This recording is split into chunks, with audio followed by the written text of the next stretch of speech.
नमस्कार दोस्तों, मैं गुगन राम व्याख्याता हिंदी आज हमारी इस क्लास में वर्ण विचार से संबंधित जो बातें आगे हमें चर्चा करनी है उनको लेकर प्रस्तुत हुआ हूँ। हमने चर्चा की थी वर्ण विचार पर कि स्वर वर्ण के बारे में, व्यंजन वर्ण के बारे में और व्यंजन वर्ण के उच्चारण स्थान हमने पढ़ लिए थे। आज हम व्यंजन का वर्गीकरण दो आधार पर करते हैं, जिनमें से एक था उच्चारण स्थान और दूसरा था प्रयत्न का आधार। तो आज हम चर्चा करेंगे प्रयत्न के आधार पर। व्यंजन वर्ण यानी व्यंजन वर्ण के अपन ने वर्गीकरण दो आधार पर किया था हमने, एक था उच्चारण स्थान और दूसरा था प्रयत्न का आधार। तो आज हम चर्चा करेंगे प्रयत्न के आधार पर के आधार पर, जो दूसरा आधार है प्रयत्न का आधार। प्रयत्न का आधार क्या है? तो प्रयत्न का आधार का मतलब है कि जब हम किसी भी वर्ण का उच्चारण करते हैं तो उच्चारण करते समय हमारे मुख के अंगों को जो प्रयत्न करना पड़ता है उसी को प्रयत्न का आधार बोलते हैं। और इस आधार को फिर पुनः तीन उप आधारों में बांट दिया जाता है। इस आधार को भी पुनः तीन उप आधारों में बांट दिया जाता है। पहला है कंपन के आधार पर, आकार बढ़ा देता हूं।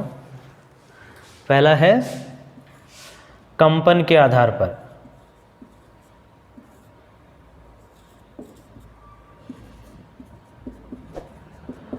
दूसरा है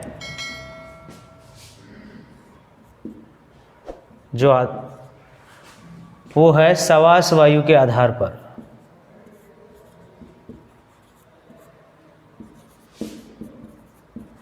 और तीसरा है उच्चारण के आधार पर।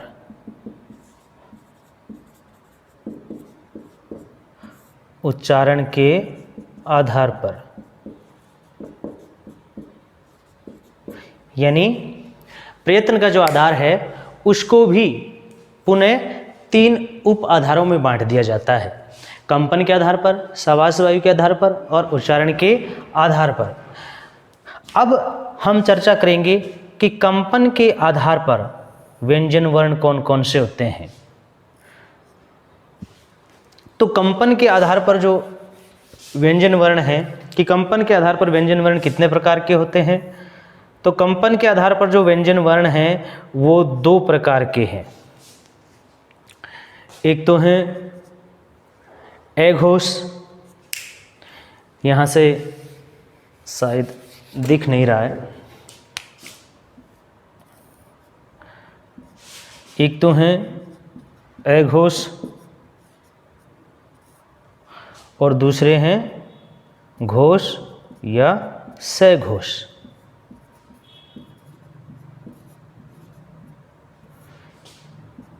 ये दो प्रकार के वर्ण हैं।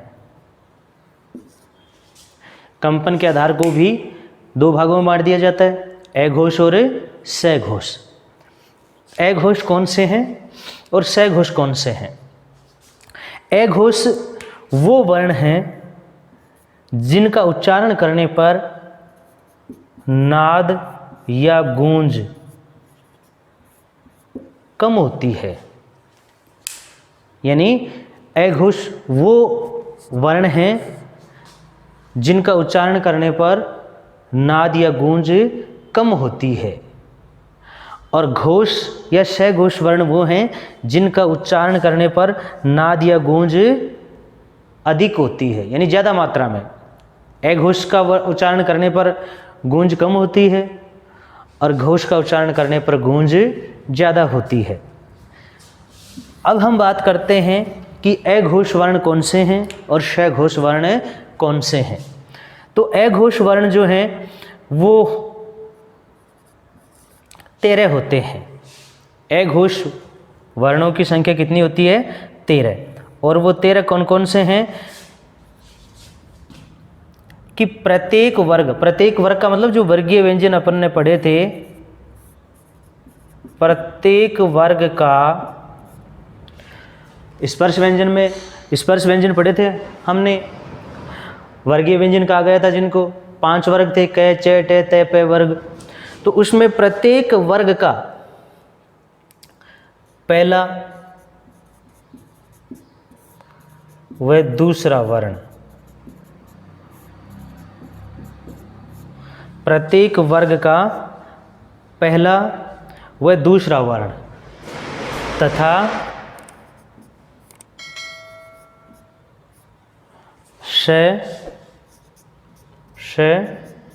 से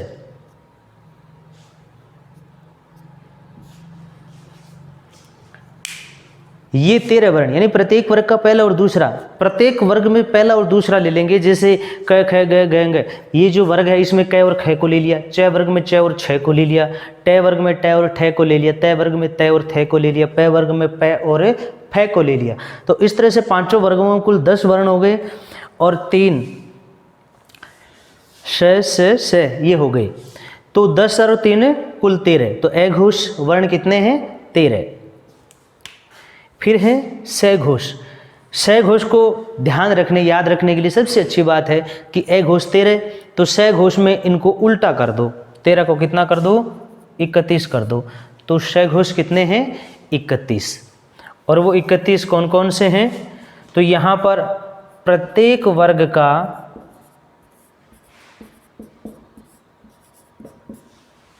यहाँ पहला और दूसरा ले लिया। अब जो शेष रह गए प्रत्येक वर्ग में, प्रत्येक वर्ग का पहला दूसरा वर्ण आ गया यहाँ पर ए घोष में, तो शेष कौन सा रह गया? प्रत्येक वर्ग का तीसरा, चौथा और पांचवा। प्रत्येक वर्ग का तीसरा, चौथा और पांचवा वर्ण, पांचवा वर्ण। प्रत्येक वर्ग का तीसरा, चौथा और पांचवा वर्ण। तो प्रत्येक वर्ग का तीसरा, चौथा, पांचवा ले लेंगे तो 5 वर्ग हैं तो 15 हो जाएंगे। उसके बाद जो है वो है ये, रे, ले, वे और है। 5 ये आ जाएंगे, ये, रे, ले, वे, है आ जाएंगे। और सभी स्वर,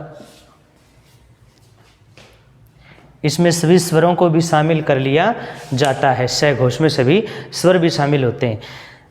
तो व्यंजन वर्ण तो केवल प्रत्येक वर्ग का तीसरा, चौथा, पांचवा और य, र, ल, व हैं ही। और वर्ण की बात करें, स घोष वर्ण कितने होते हैं? तो 31 होते हैं, उनमें स्वरों को भी शामिल कर लिया जाता है। तो ये हैं कंपन के आधार पर कि व्यंजन वर्ण, तो इसमें व्यंजन वर्ण पूछे केवल स घोष व्यंजन वर्ण तो उसमें स्वर अलग हो जाएंगे, लेकिन कुल स घोष वर्ण की संख्या पूछे तो 31 है, जिसमें स्वर भी शामिल होते हैं। तो ए घोष में प्रत्येक वर्ग का पहला, दूसरा, स घोष में तीसरा, चौथा, पांचवा, और इसमें से भी शामिल हो जाते हैं, और उसमें ये, र, ल, व, है तथा सभी स्वर शामिल हो जाते हैं। तो ये है कंपन के आधार पर। इसके बाद है सवास वायु के आधार पर। सवास वायु के आधार पर भी हम व्यंजन वर्ण की चर्चा करें तो सवास वायु के आधार को भी पुनः हम 2 भागों में बांट देते हैं। और वो 2 भाग कौन से हैं? अल्प प्राण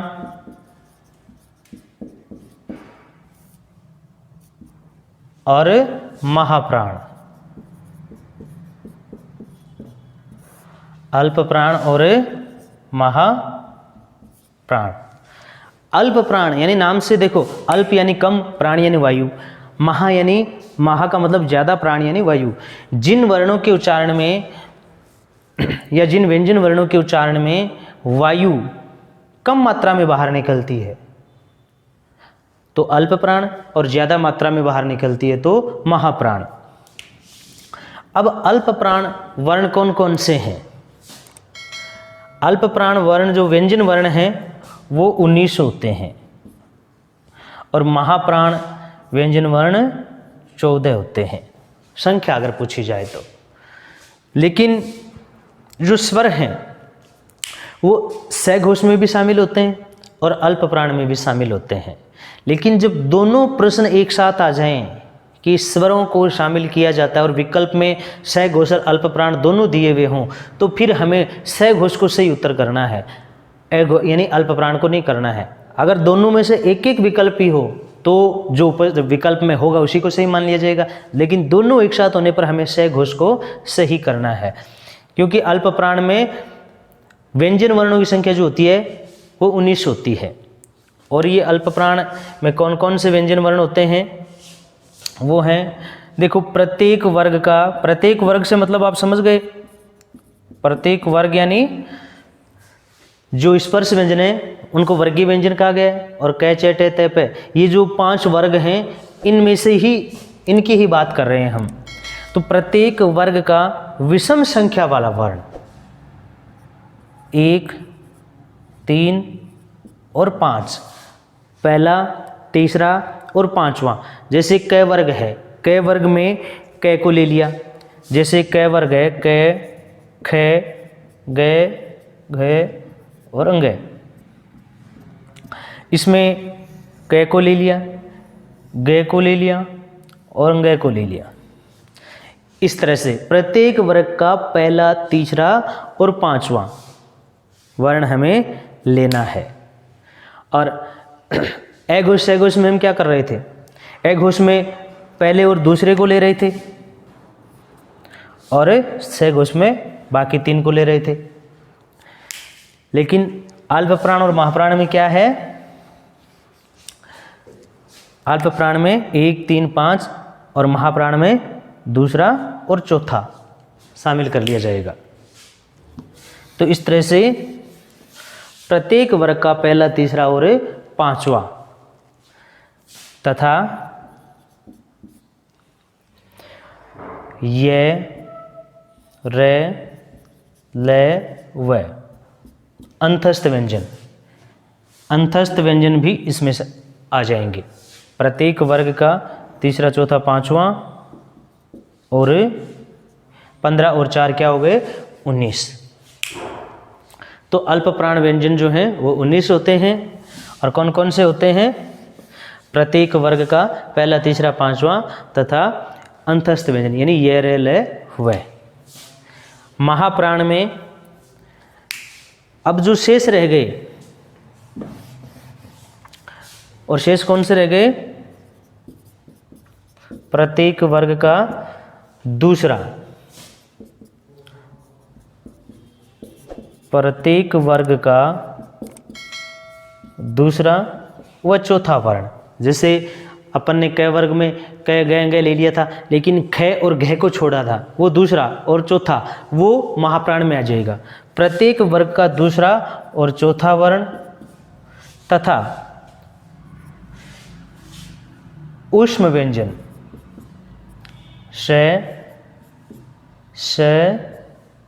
स और है, 4 ये हो जाएंगे।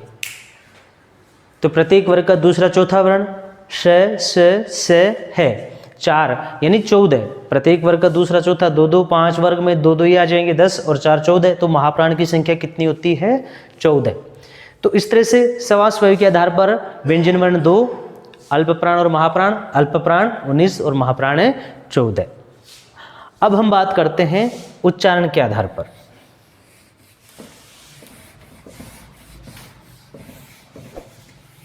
उच्चारण के आधार पर जो व्यंजन वर्ण हैं वो 8 प्रकार के हैं। उच्चारण के आधार पर व्यंजन वर्ण 8 प्रकार के हैं। और वो 8 प्रकार कौन से हैं, जैसे अपना जो तीसरा उच्चारण के आधार पर, इस पर हम बात करें तो इस पर जो है व्यंजन वर्ण जो है वो 8 प्रकार के हैं। 8 प्रकार के कौन से हैं? सबसे पहले है स्पर्शी व्यंजन। स्पर्शी व्यंजन, स्पर्शी व्यंजन कितने होते हैं? 16। स्पर्शी व्यंजन की संख्या कितनी है? 16। और वो कौन कौन से हैं? जैसे क, ख, ग और घ, ट, ठ, ड और ढ, त, थ, द और ध, प, फ, ब और भ। ये 16 वर्ण जो हैं वो स्पर्शी व्यंजन वर्ण है। स्पर्शी व्यंजन वर्ण का मतलब है कि जब हम इनका उच्चारण करते हैं तो श्वास वायु मुख के किसी अंग को स्पर्श करके ही बाहर निकलती है। तो ये 16 जो वर्ण हैं व्यंजन वर्ण, वो स्पर्शी व्यंजन वर्ण हैं। इसके बाद जो आते हैं वो है, जो दूसरा भेद है, दूसरा प्रकार है, वो है संघर्षी।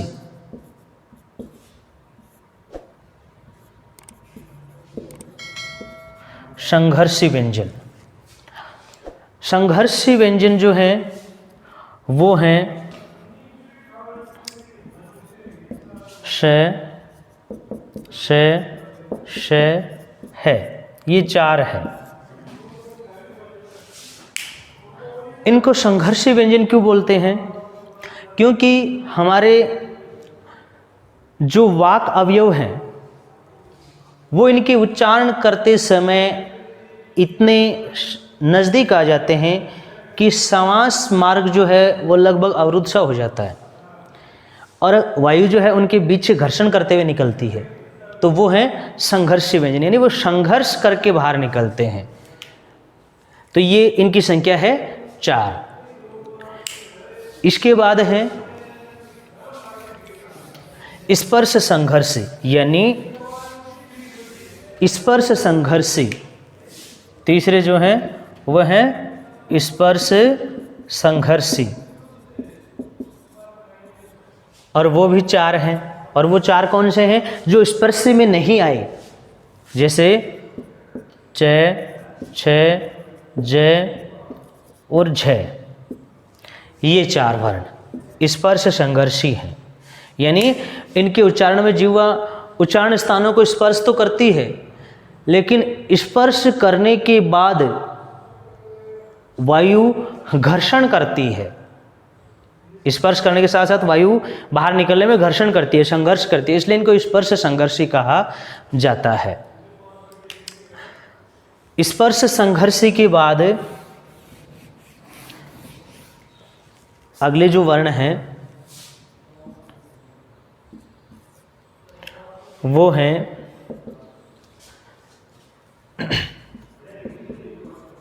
नासिक्य, जिनको अनुनासिक भी बोलते हैं। और ये जो वर्ण हैं वो हैं प्रत्येक वर्ग का पंचम वर्ण। प्रत्येक वर्ग का पंचम वर्ण, प्रत्येक वर्ग का पंचम वर्ण, जैसे अंग, ये, णे, ने, मैं, ये वर्ण। इन 5 वर्णों को अनुनासिक या नासिक के वर्ण कहा जाता है, और वैदिक संस्कृत में इनको रक्त वर्ण भी कहा गया है। वैदिक संस्कृत में इन पंचम वर्णों को रक्त वर्ण के नाम से भी पुकारा गया है। इसके बाद अगले जो वर्ण हैं वो हैं प्रकंपित या लुंठित व्यंजन। प्रकंपित या लुंठित व्यंजन। अब प्रकंपित या लुंठित व्यंजन कौन सा है कि प्रकंपित यानी कंपन, यानी जीवा जो होती है वो प्रकंपित वर्ण का उच्चारण करते समय उच्चारण स्थान को छूते समय उस पर आघात करती है, जिससे मुख यानी कंपन पैदा होता है, वो प्रकंपित या लुंठित व्यंजन कहलाते हैं। और ये एक ही है, रे। ये कौन सा है? रे वर्ण, जो प्रकंपित या लुंठित होता है। इसके बाद है पार्श्विक।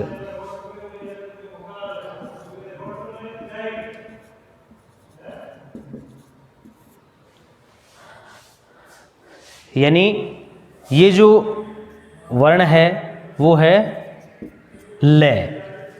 यानी जब ले का अपन उच्चारण करते हैं, ले का उच्चारण स्थान दंत है,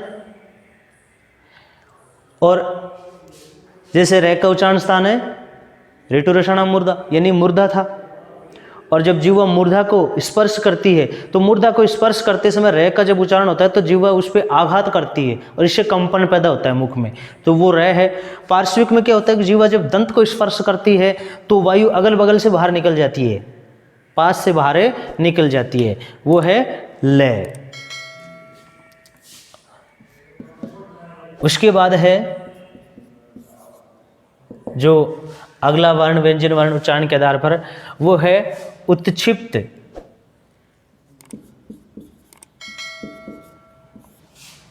या ताड़नजात।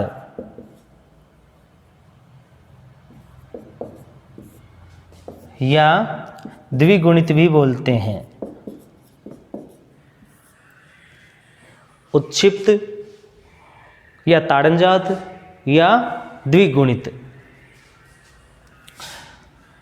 ये कौन सा है? अड़े और ढे, ये दो वर्ण हैं, अड़े और ढे। उत्क्षिप्त का मतलब होता है फेंका हुआ, जीभ झटके से, अड़े ढे झटके से नीचे गिरती है, तो वो है उत्क्षिप्त वर्ण या ताड़नजात वर्ण या द्विगुणित वर्ण। और फिर जो आठवां है वो है संघर्षहीन या अर्धस्वर भी बोलते हैं। और ऐसे दो ही वर्ण हैं, ये और वह।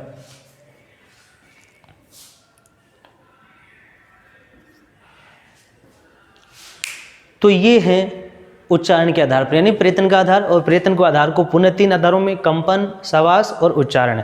कंपन के आधार पर वर्ण दो, अघोष घोष। समास के आधार पर भी वर्ण उन दो भागों में बांट दिया था, अल्प प्राण और महाप्राण।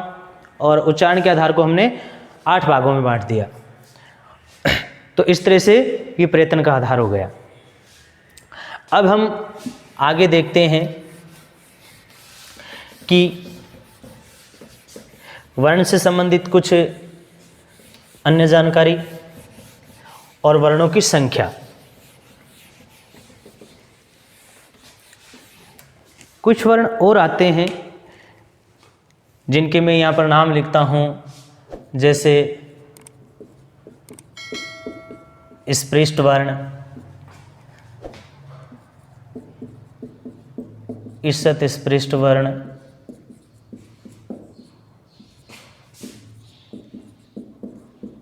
ईषत् विवृत वर्ण,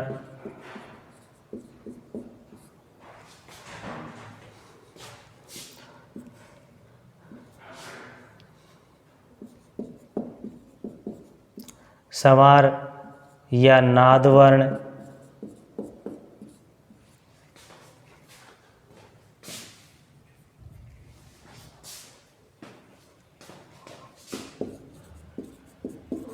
विवार या सवास वर्ण,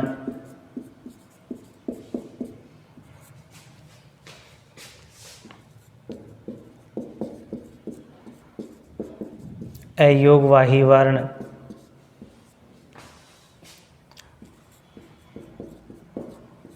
आगत व्यंजन,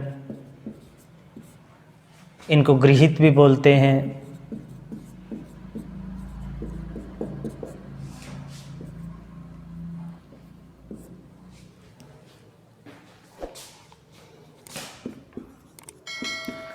द्वित्व व्यंजन वर्ण,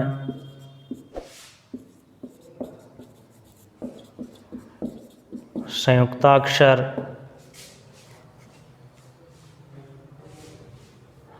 मुख्य रूप से ज़्यादा अपन वैसे मुक्ताक्षर, बद्याक्षर और होते हैं, संगम संहिता, लेकिन हम यहीं तक चर्चा करेंगे क्योंकि फिर ज़्यादा लंबी हो जाएगी अपनी क्लास। स्पष्ट वर्ण, स्पृष्ट वर्ण कौन से हैं, ये ध्यान देने की बात है कि स्पृष्ट वर्ण कौन से हैं। तो स्पृष्ट वर्ण जो हैं वो कैसे लेकर के मैं तक जो स्पर्श व्यंजन है वही स्पृष्ट वर्ण कहलाते हैं। ईसत स्पृष्ट वर्ण, ईसत स्पृष्ट वर्ण जो हैं वो हैं अपने अंतस्थ व्यंजन, अंतस्थ को ही ईसत स्पृष्ट वर्ण कहा जाता है।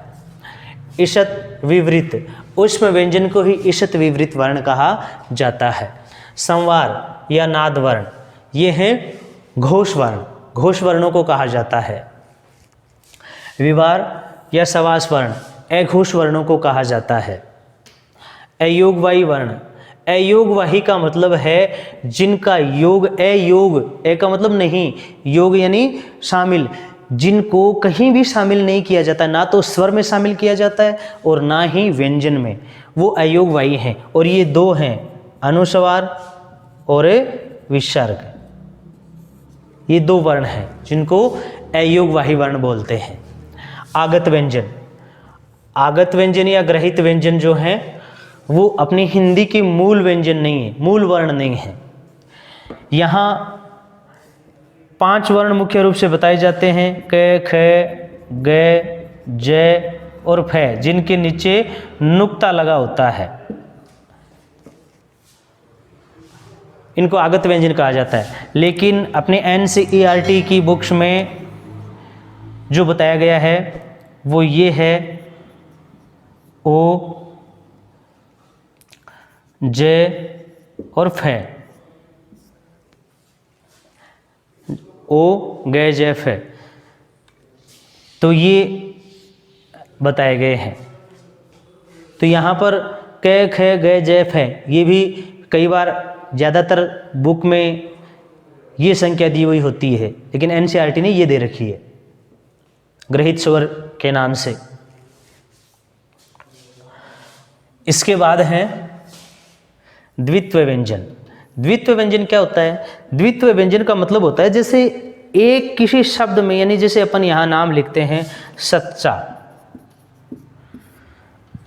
सच्चा में जब दो समान व्यंजन वर्ण एक साथ आ जाते हैं और उनके बीच में कोई स्वर नहीं होता है तो वहाँ वह द्वित्व व्यंजन के नाम से जाने जाते हैं। जैसे सच्चा, सच्चा का विश्लेषण करोगे आप तो कैसे होगा?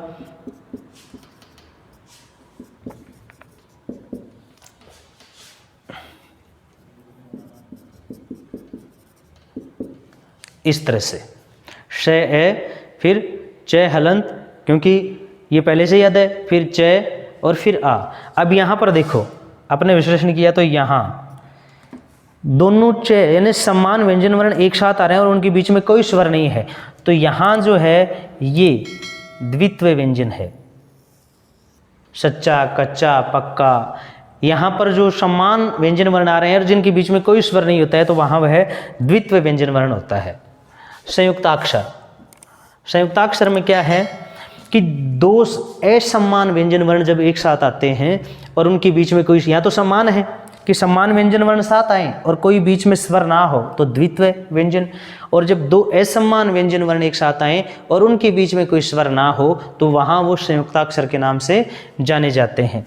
जैसे यहाँ पे नाम लिख दिया स्पष्ट, यहाँ देखो स, प, ए,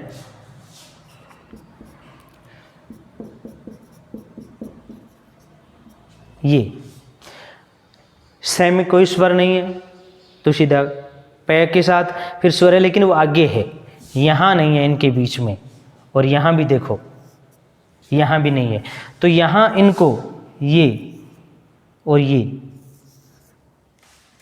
संयुक्ताक्षर के नाम से जाना जाता है। जैसे विद्यालय में द ये, तो वो संयुक्ताक्षर हैं, तो यहाँ इनको संयुक्ताक्षर कहा जाता है। तो ये तो बात हो गई वर्ण विचार से संबंधित अन्य वर्णों की, जिनको जो नाम हमें देखने को मिलते हैं लेकिन हमें पता नहीं होता कि कौन से हैं। अब हम बात करते हैं वर्णों की संख्या, कि वर्णों की संख्या से संबंधित भी प्रश्न पूछा जाता है। तो वर्ण कितने होते हैं हिंदी में?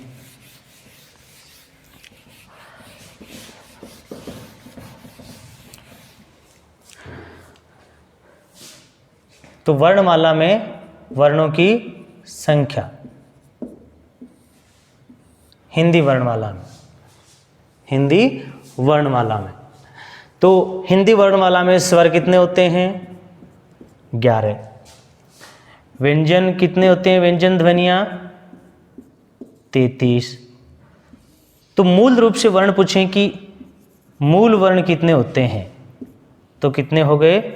44 मूल वर्ण। और कुल वर्ण पूछे तो इसमें देखो अयोगवाही कितने हैं? 2। और कौन से हैं? अनुस्वार और विसर्ग। फिर संयुक्त व्यंजन कितने हैं? 4। कौन से हैं? क्षय, त्रय, गे और श्रेय, 4। और उसके बाद उत्क्षिप्त यानी उत्क्षिप्त, ये भी 2 हैं, अड़े और ढे, उत्क्षिप्त। तो इस तरह से कितने हो गए? 44 यानी 44 2 कितने हो गए? 46। तो यहाँ देखो 44 2 46, 46 से 4 48, 46 4 50, सॉरी 48 नहीं 50, 44 2 46 और 46 और 4 50 और 50 और 2 52। तो कुल वर्ण कितने हो गए? 52। ये संख्या है। मूल वर्ण तो 14 यानी 44 है और कुल हो गए 52। कुल में क्या होंगे? अयोगवाही भी आ जाएंगे, संयुक्त व्यंजन भी आ जाएंगे और उत्क्षिप्त या ताड़न जात भी आ जाएंगे। तो इस तरह से कुल 52 वर्ण होते हैं वर्णमाला में। ये है वर्णों की संख्या। अब हम अगली क्लास में समास के बारे में चर्चा करेंगे और आप सबसे यही उम्मीद है कि हमारी क्लासें आपको पसंद आ रही होंगी। आप हमें हमारे चैनल को ज़्यादा से ज़्यादा सब्सक्राइब करें और अपने राय भी रखें, जिससे हम आगे और अच्छा कर सकें। आप सबका बहुत बहुत धन्यवाद। तब तक आप स्क्रीनशॉट लीजिए।